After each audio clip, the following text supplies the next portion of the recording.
लखनऊ अब सिर्फ नवाबी शहर नहीं बल्कि भारत की सैन्य ताकत का भी प्रतीक बनता जा रहा है।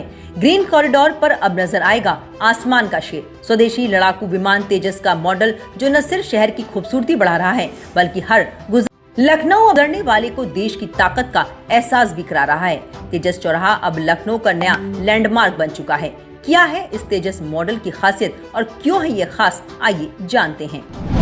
गोमती नगर ग्रीन कॉरिडोर के एंट्री पर HAL तेजस का भव्य मॉडल लगाया गया।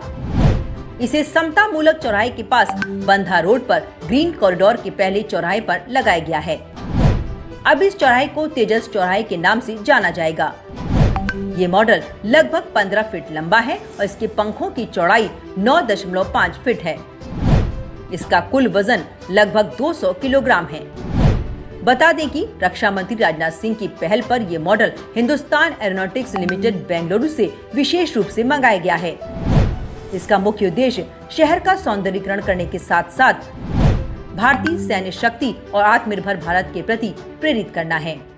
बता दें कि ग्रीन कॉरिडोर का यह हिस्सा हाल ही में विकसित किया गया है और तेजस मॉडल के स्थापित होने से यह पर्यटकों और स्थानीय लोगों के लिए एक नया आकर्षण का केंद्र बन गया है। वहीं तेजस का ये मॉडल सिर्फ एक इंस्टॉलेशन नहीं बल्कि आत्मनिर्भर भारत और मजबूत रक्षा शक्ति का संदेश है।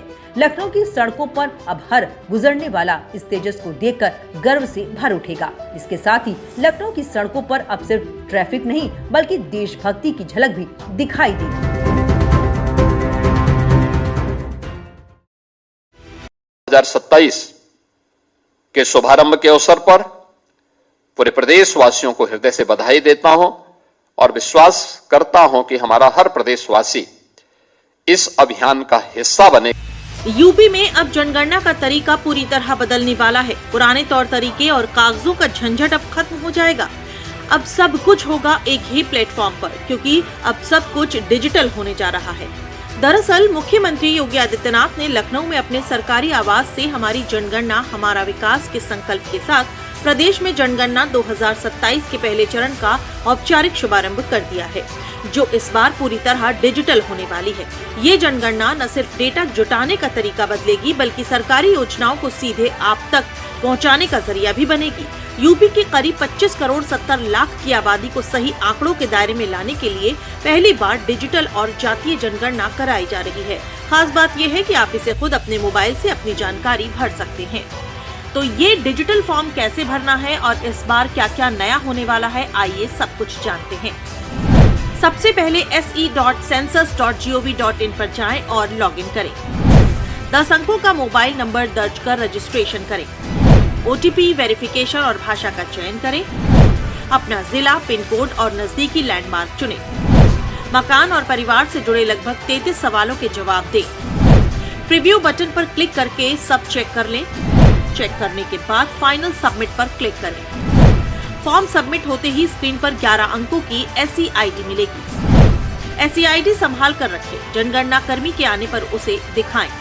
प्रयास होना चाहिए कि एक व्यक्ति अपनी जनगणना एक ही जगह करवाएं, 10 जगह नहीं।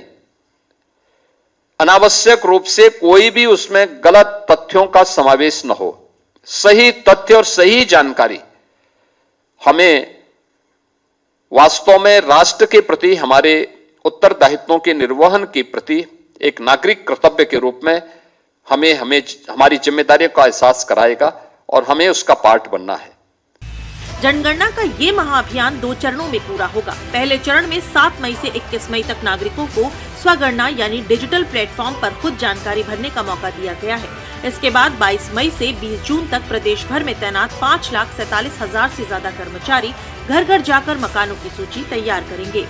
मुख्यमंत्री ने ये भी स्पष्ट किया है कि स्वगणना के बाद मिलने वाली 11 अंकों की SEID को संभाल कर रखें।